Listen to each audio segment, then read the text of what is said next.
Bonjour à tous, nous nous retrouvons pour la deuxième partie de ce cours sur le droit du travail. C'est parti.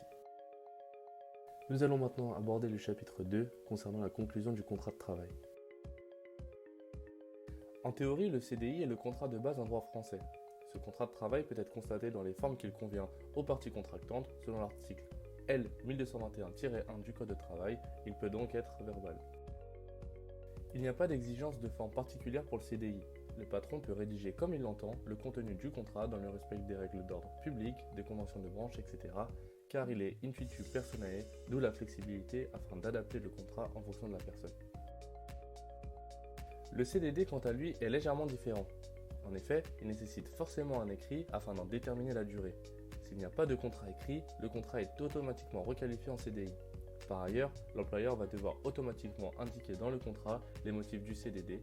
Cela peut être l'hypothèse par exemple où l'on va remplacer un salarié le temps qu'il revienne. Nous passons maintenant à la section 2 qui a trait aux conditions de fond du contrat de travail. Elles sont au nombre de 4 et nous allons les aborder respectivement plus en profondeur dans la suite de la vidéo.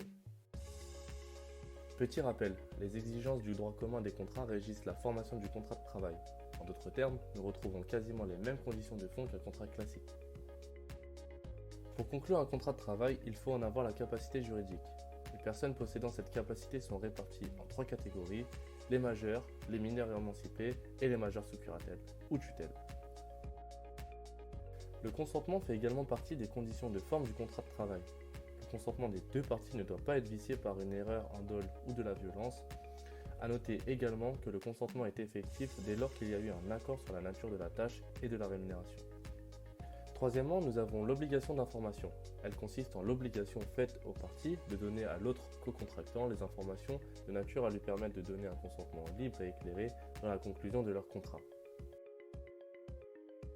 Enfin, le contenu du contrat doit être certain et licite. Il doit premièrement être conforme à l'ordre public et deuxièmement, son objet ainsi que sa cause doivent être certains, c'est-à-dire qu'ils doivent réellement exister. Du coup les amis, on est déjà à la fin de cette vidéo. J'espère qu'elle vous aura plu et qu'elle vous aura été utile. Pour ma part, j'ai pris beaucoup de plaisir à la faire. C'était Johan, prenez soin de vous.